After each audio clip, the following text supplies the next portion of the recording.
first of all, I wanted to thank both of you, Emmanuel and Anne-Marie, because I think you have made a very hard-hitting, compelling film that is about one of the greatest issues of our time. And the great difficulty about climate change is that it's a slow burn. So I wanted to ask you, why is it that you chose it to make it as an autobiography? So I'm just going to translate very quickly for Anne-Marie to make sure she understands the question, and then I'll answer. Donc Anne-Marie, c'était sur la question de pourquoi en faire une autobiographie ou un sujet personnel. Well, first, thanks to Doc Edge for having us. It's very exciting to answer a Q&A, even if it's from the other side of the world. Actually, the film took us 7 years. It was a very long process. It often is.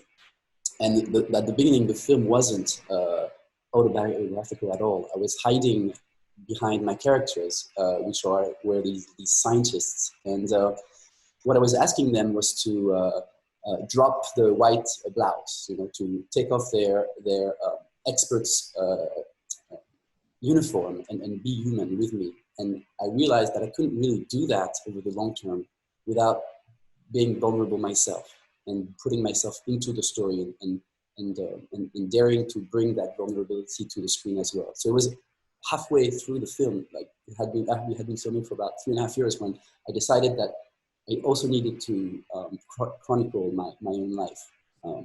So it just came as through the natural process of making the film, that it was obvious that if I wanted to make a film that was honest, I needed to be in the film jump on the boat with my characters.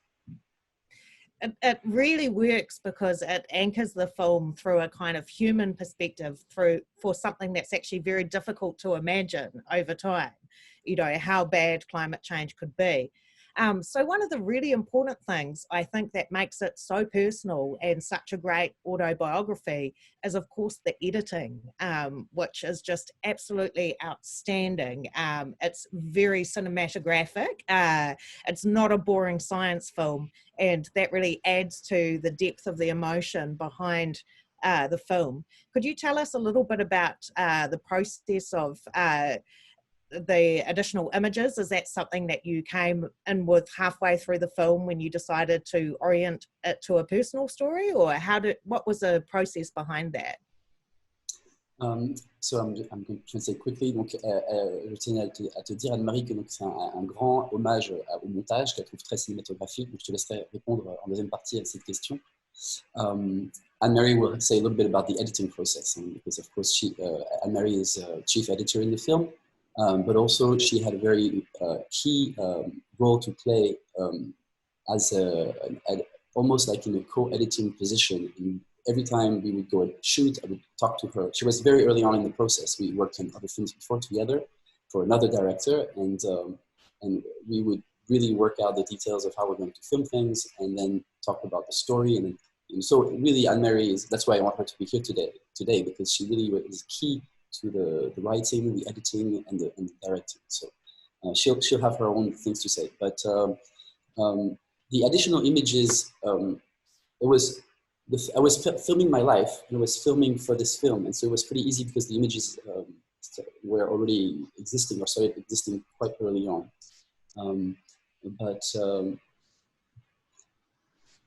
I guess the greatest challenge with this film is not just that it's a slow burn, this climate change topic, but also that it's a question of scale, both in time and space, and how to make the universal or the global personal. And it was really trying to find ways of. The first time I sent out 7 years ago, for all the filmmakers out there who want to get started, it's a really long journey from the first draft to the final film. And the first draft, people were saying, no, that's a nice thesis, but that's not a film. And so the whole story was, for me as a filmmaker, was how do I make this a cinematographical object? And so it was always trying to think of in terms of images and sound and ambience and atmospheres. That was the most exciting part and difficult part of the film, was trying to find ways to say with images something that by essence you cannot grasp at a point in time, and try and use poetry as often as possible to say these things. Anne-Marie, tu veux rajouter quelque chose? Juste de dire que l'aspect cinématographique de tes images ont beaucoup joué dans le fait de l'utiliser dans un rythme lent pour montrer une intériorité. Donc, pour essayer de jouer entre la temporalité et l'intériorité. Et c'était très important de jouer là-dessus en parallèle avec le son. Mm. And Mary wants to add that the fact that the images themselves, the photography was quite cinematographic in its cinematographic qualities, helped her as an editor in using a kind of slow rhythm it's easier to stay a longer period of time on an image that has an aesthetic quality. It helps create the inner world of the character. Tu as ajouté autre chose? Oui, et que justement, on a tenté aussi de jouer avec ton intériorité, avec des sons extérieurs. Et ça, c'était très important de jouer sur deux sensations différentes, deux interprétations, deux sens différents. And once we had created that temporal space with the images and the way we edited kind of a slow rhythm, then it was easier. We had the space to bring in the sound design and create alternate or sometimes contradictory atmospheres with the sound design. So you would see something very beautiful and have this kind of anxiety in the sound design. And we played a lot with that. And to finish, ce qui était fondamental, c'était le ressenti, c'est-à-dire faire transmettre aux autres ce que tu avais vécu. Donc, créer le sens le plus possible, les émotions le plus possible. And the way Anne-Marie edited was really to always try to bring across the inner journey of my character, of what my real life has been, and to try to communicate that as much as possible. I think it's always the goal in a film, of course, but for us, it was really something we always had in mind, was what is the emotion at that moment that we need to be able to transmit. One of the really brilliant things I think that you did in the film is that you brought the issue of climate change into the now as well, by talking about how it's impacting on the world's poorest countries. And, you know, you looked at the example of Bangladesh. What is it that you think we could learn of these countries that are adapting rapidly to climate change because they're dealing with it now? Well, that's Salim ul Haq, who is the third character that we meet, protagonist, is an incredible man. And one of the first things that made me, I was scouting and trying to find the characters. I didn't continue with everybody that I met. But when the day I decided this is really the person I need to be following was when he gave at the UNESCO in Paris, there was a big congress and I was following him. We don't see any of this in the film. This was one of the first times we met. And the second time we met, and he gave a huge keynote conference to all these other IPCC scientists. It was 2,000 scientists from the IPCC and other scientific bodies. It was very impressive. And he really nailed it when he said, we think it's going to be a north to south technology transfer that's going to save us. And there is there is truth to that. But there's going to be a huge, and it's invisible right now, south to north, know how to cope with loss and damage transfer. And that kind of know-how, that adaptability that we saw actually in the little clip just earlier before we started, we're talking about being nimble and adapting. And with COVID, everybody's learning that. You know, just 2 days ago, I was at the haircut, and I had to get my haircut with a mask on, and she said, we thought it was impossible, but we adapt, and we do. But they do a lot more than we do. And basically, there's going to be a lot of south to north transfer of how community-based adaptation can alleviate very hard changes. We have an example of that within the film with those millions of farmers who became fishermen because basically the sea came to them. Which is, unheard of. This is on a scale that we cannot even fathom in northern countries, but this is going to happen to us as well under other forms, not just sea level rise. So I think they really, really teach us that life is changed, life is very unpredictable and uncertain, and we have to reintroduce that into our lives. We've lost it for about 200 years, fossil fuels created that bubble of comfort and predictability, and we're going to lose that, and they're going to help us cope with that loss. And so your film is actually the result of a collective action, isn't it? In that it came out of Kickstarter. Could you tell us a little bit about that process? Because crowdfunding a film sounds like a bit of a task. Right. So we had about a fifth of the total budget was crowdfunded. So it's a pretty big part. And we were it was 2 years ago, we did it through Kickstarter. And basically we thought that, okay, we had a film that we hope is going to be, will have cinematographic qualities and will be interesting in and of itself as a for its craft, for the way the character takes us into a journey.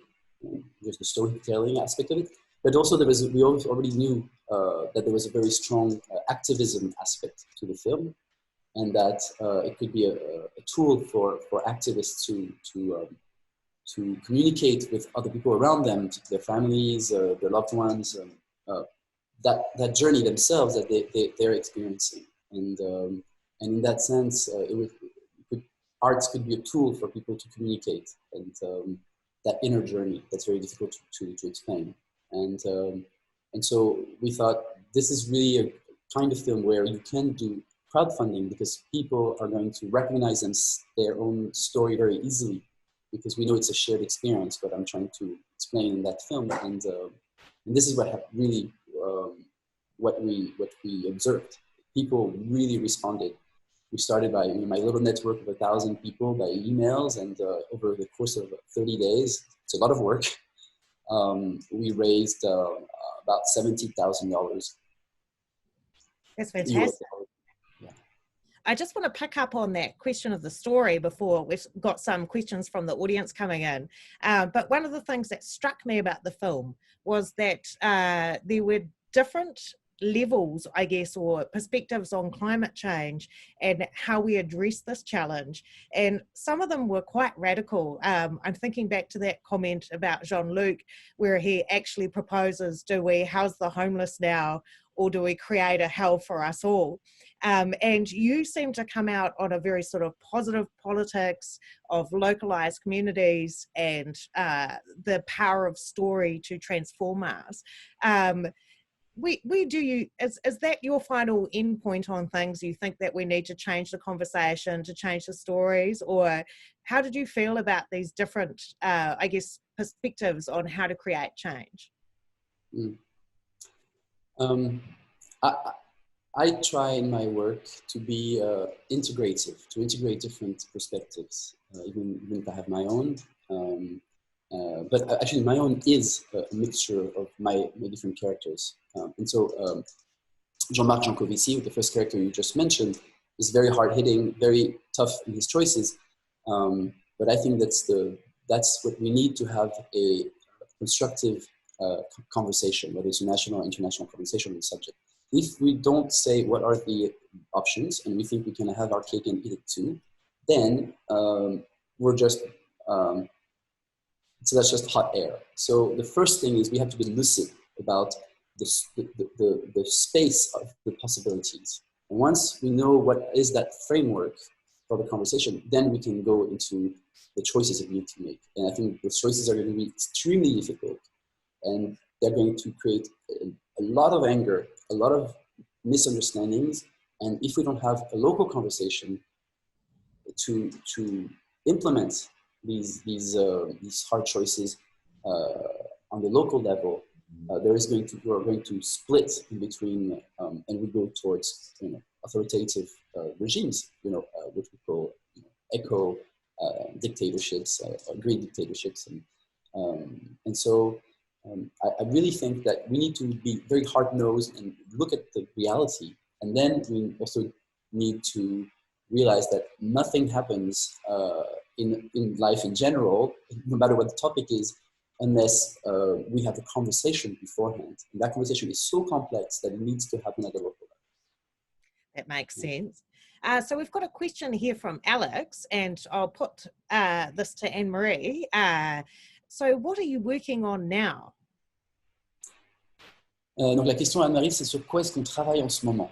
I'm still working full-time on this film because we're right now talking with international sales agents and our distributor here in France for a theater release coming up in January, February, or March 2021. And we're also thinking maybe of doing a series of portraits of the characters in the film, but individual episodes, maybe for a TV format. Anne-Marie, tu veux répondre? Oui, alors rapidement, là en ce moment, je fais un film pour France 5 pour un portrait d'artiste, un musicien. Mais là, je viens de finir un grand film pour Yann, tu sais, qui est passé à la Grande Halle de la Villette, qui démarre lundi et qui est une projection pendant 45 minutes qui raconte en gros l'histoire de la Terre et le côté anthropocène, justement, dans un espace où il y a une projection de 40 mètres de base sur 20 mètres de base, donc une espèce de capsule dans laquelle les gens vont être immergés pour essayer de comprendre pourquoi la Terre a évolué et en quoi l'homme a perverti et détruit complètement la planète. Voilà. Ça s'appelle Legacy. No, Anne-Marie is working on a very interesting. So Anne-Marie is working on a very interesting project. The director that we worked with together before, and that's how we met, is Yann Arthus Bertrand, who's the very famous French photographer, but also director of the film Home, and more recently Human, and actually right now in the theaters, A Woman. And he's also making a film that Anne-Marie just finished editing, which is kind of more like an experimental project in a museum in Paris. And it's a huge installation, which is, c'est combien la taille? 40 mètres sur 20 mètres, donc une capsule de 800 personnes. It's 40 meters long by 20 meters long. Then you're inside, it's like a capsule, and it's entirely screens. So it's 40 meters of screens by 20 meters of screens with immersive images of the Earth and telling the story of how the Earth has been transformed. So it's really trying to be an immersive experience for the museum goers about how life came to be changed by human presence on the planet. And it's really incredible. So the project is called Legacy. Et peut-être que ça ira. Normalement, elle est censée voyager après. Peut-être elle ira là-bas. Yeah, and it will be a traveling exhibit, so it might come to New Zealand. I can imagine that would be very overwhelming. You'd almost need to sit down having that on all 4 screens, the type of editing and cinematography that you bring to your work. So I've got a question too, another one that's come in from Facebook. Are you more hopeful or less hopeful about the Earth and climate change after making the film? And I'll ask this to both of you. Donc, plus d'espoir ou moins d'espoir sur la Terre et le climat après avoir fait le film. I'm going to answer like Susie, who's the last character, protagonist in the film, the wonderful woman who takes us in the sand dunes on the coast. When people ask her, so is it too late? Is it too late for what? Are you going to take a rocket and go on Mars? We're stuck here, except for maybe 8 or 10 people who are going to go for a little cruise on Mars. All of us are stuck here, so we have to make do. And so hopeful, it really depends on your ethical circle. Who do you include? I mean, if you include all life on Earth right now, we're in the midst of the 6th mass extinction. So you could say, well, it's too late for them already. So every day it's too late for somebody, and it's also not too late for the others. So I think it really depends on the cursor. It changes every day depending on how wide your empathy is, but I try to not say it literally in the film, but I hope it comes across that way.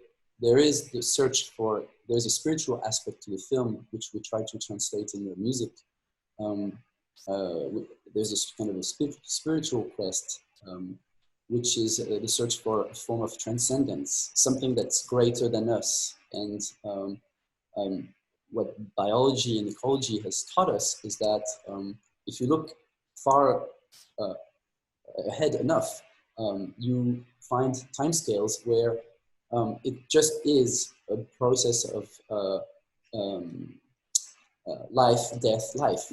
To be very concrete, the last mass extinction 60 million years ago, we lost the vast majority of the diversity of life on Earth, and it took 11 million years for us to have what we had 200 years ago, which is a bustling, blooming world with incredible diversity of species. So if we wait long enough, the planet is fine. We have to forget the question that we have to save the planet. The planet doesn't care at all about what's happening because she has all her time. What we need to start framing if we want to make changes, we have a problem. We have a little problem because we are burning the house. The land on which the house is doesn't really care because it will regenerate. And so my hope is that we can also imagine those cycles of life, death, and life, and of rebirth in our own way in our own lives, in our own personal lives, to come to terms with loss. I think that's really important. And that's the lesson that I take away from the incredible resilience of life. It's the loss thing, the coming to terms with death is really quite strong in your film, I think. So Anne-Marie, do you feel more hopeful or less hopeful after having made the film for our future? Emmanuel, je vais faire des phrases courtes pour que tu puisses switcher, d'accord? Ok. Moi, je dirais que déjà, quand j'ai commencé à travailler avec toi, cette connaissance-là, je ne l'avais pas. Donc, je l'ai acquis au fil des 2 ans. J'ai parcouru, en fait, tout ce dont tu t'écris, tout ce processus de prise de conscience pendant 2 ans. So, first, I'm going to answer by question, sentence by sentence. When she started working with me on the film, she didn't have the knowledge that I had from my scientific background or environmental sciences background. So, the process that I describe in the film, she went through herself over a 2-year period of work with me.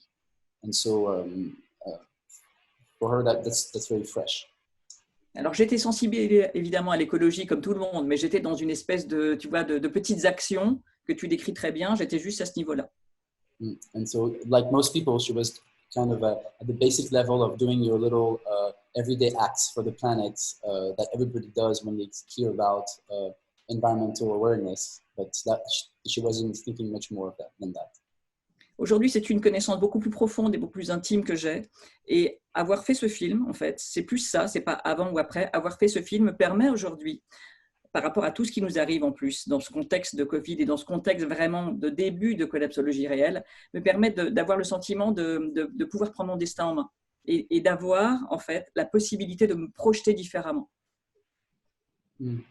And so making the film and going through the process of making it allows her to gain agency over her own life today, because she feels more in tune with what is actually happening and the larger processes that are at stake. And especially with the COVID, which shows the systemic vulnerabilities of our global system. And the kind of and how it fits into these theories of collapse of our industrial society in the first half of the 21st century. She feels empowered, and that she now has the keys to make concrete choices. Et paradoxalement, je me sens plus forte, et quand je vois toutes les expériences que tout le monde en ce moment partout sur la planète mène, et la façon dont les gens s'organisent et où on vit, la façon dont une dynamique commence à se créer, ça me donne beaucoup d'espoir. Voilà. And so she feels also very excited and hopeful when she sees how people are adjusting over the world with this COVID crisis, and finding ways to work together to alleviate the hardships. She thinks that's also quite, she feels optimistic about the way people are responding. Do you think that COVID will bring things like climate change much more to the top of the conversation, because there's a greater awareness now that we can collapse before we thought about ourselves as, you know, being based on science. And, you know, there was a very kind of prominent idea that, you know, we could solve anything through science and that we would just progress. Whereas with COVID, you know, for example, you've seen in the UK, coal stopping for 2 months. You've got these new discussions in places like New Zealand about a new green economy that's climate change resilient. Do you think COVID provides a way of having these kind of conversations about our impact on the earth? I think it's highly dependent on, there's no direct link in people's mind. It has to be part of the conversation. So if we talk about a systemic approach to our global system, and we look at the different points of vulnerabilities, health is one, the climate is one, and they're interlinked at many different levels. And so, yes, of course, it could, but it will not automatically, unless everywhere we make that link. So here in France, with the French branch of Extinction Rebellion, with which I'm very, very active, we're trying to make that connection, and we'll be very active in the coming days and weeks with actions with that regard. Okay, I've got one final question for you before I think we're wrapping up. And this is probably a tough one, but if there is one thing that you could ask people to do after they watch the film, what would it be? I hadn't planned on that one. One thing, my magic wand. I would say, again, rephrase something that Susie told me, which she tells people a lot in her conferences, is go and see your neighbor, your parents, your son, your daughter, your mother, your grandfather. Go and see somebody and talk to them about how you feel about climate change, and not if you think it's real or true or how bad, but just how you feel about it, because that's common ground, you know, before anything can happen. And so really try to, and it's very difficult to not come back to the rational, to the science-based conversation very quickly, to know if that conversation makes sense or not, or if we should have it. It's very hard, but try to do that. To you embody that posture, that position of where I just want to talk about how I feel about it. And I think my experience is that it really opens up interesting spaces for new conversations to take place on this existential issue that we're going to have to deal with for the 100 generations to come. Excellent. Thank you so much. It's fascinating. Do you have anything, Anne-Marie, that you would like people to take away from the film? Anne-Marie, qu'est-ce que tu voudrais, alors, ça va être rapide. Moi, je leur dirais, maintenant que vous savez, puisque c'est bien le titre du film, eh ben, il y a du chemin à faire, mais vous pouvez, et surtout, vous n'êtes pas seul, et on n'est pas seul. Anne-Marie has a much better ending phrase. She said, now that once you know, you can never be the same, right? And so now that you know, if you didn't already, you know that the journey is possible, and that that journey is not traveled alone, that there's many people who are on that journey making that road with you. And so don't be afraid to travel it. Excellent. That's such a great recommendations from you both. Talk to your neighbour, and once you know, you know what to do. Thank you both for your time. Fascinating answers there, and a wonderful opportunity to talk.